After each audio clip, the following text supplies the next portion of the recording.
Hey guys, how's it going? Alex here from TMD Edits, bringing you another Sony Vegas tutorial. I got a request to do a tutorial on an effect I have used in my latest edit and on a few other edits, so I'm going to do it because I like you guys.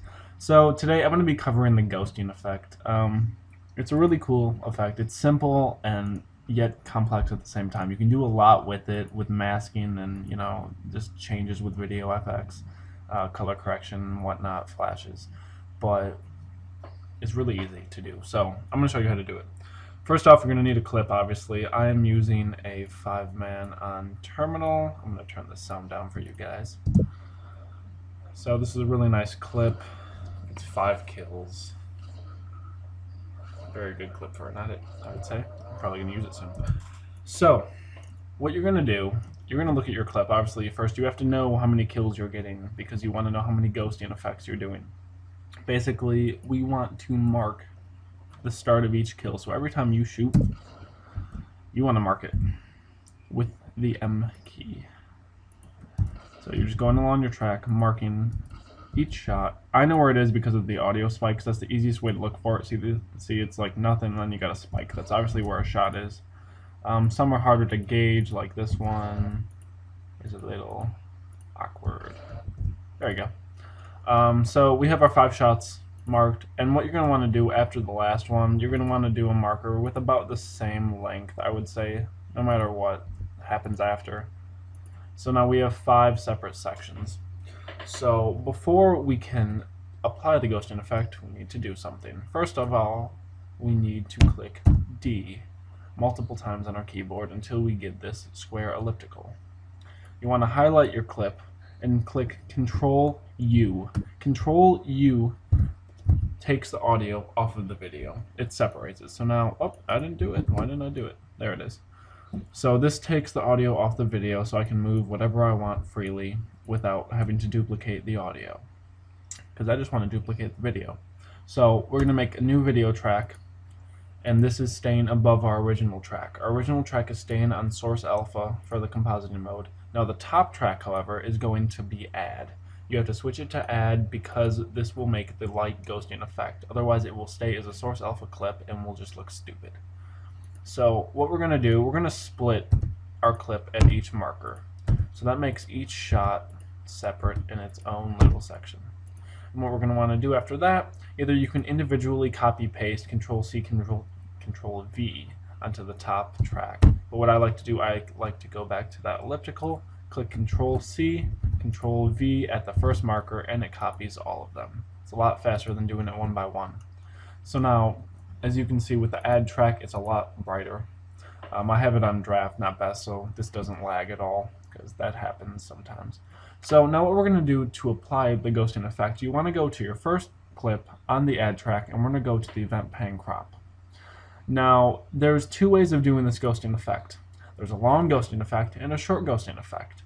For the long one, all you're going to want to do, you're going to leave the original keyframe, you're going to go to the end of your clip, and you're going to want to zoom this in all the way, or as much as you want.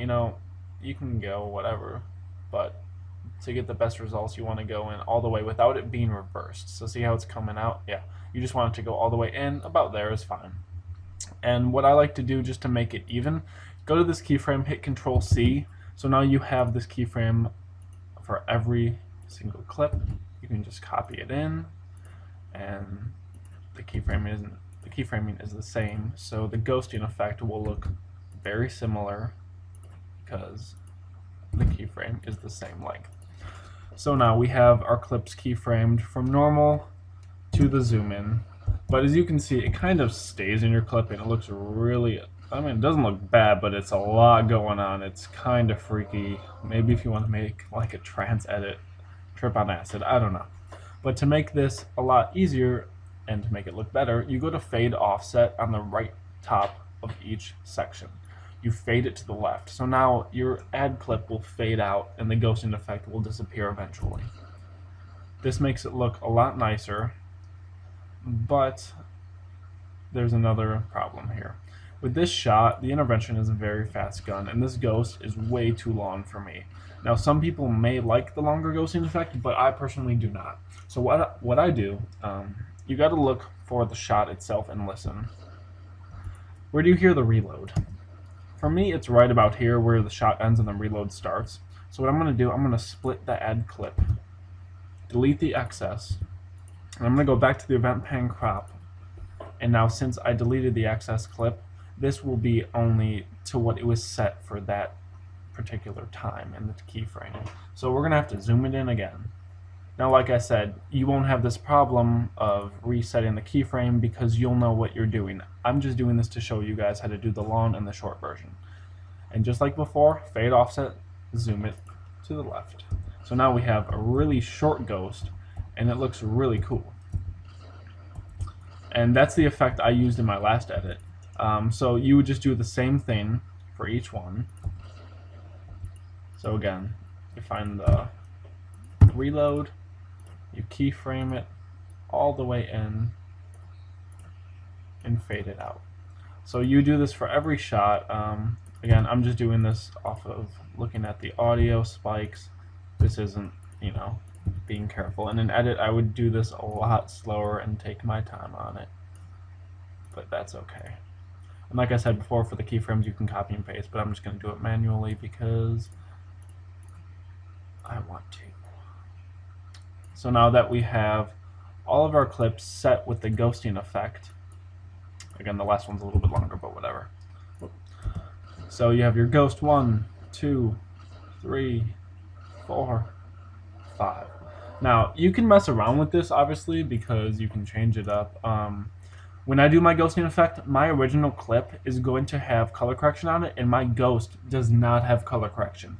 You can have it with the color correction, but personally, I think it looks better without because it gives it a lighter, flashier effect.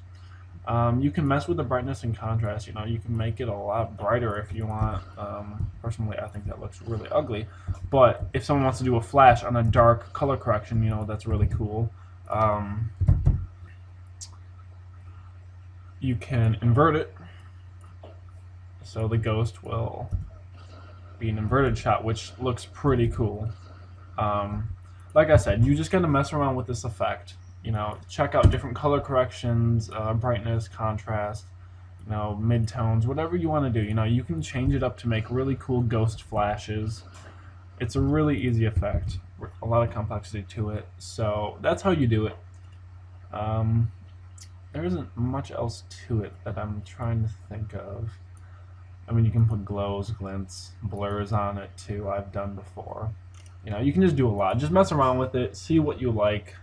And that's the end of this tutorial. So hope you guys found this easy. Hope you guys like what I'm putting out on my channel. Like, comment, subscribe, and any more requests for tutorials, let me know. If you want an edit done, contact me personally on YouTube or on my Google Doc on my page. I'll see you guys later. This is Alex, TMD Edits, signing off.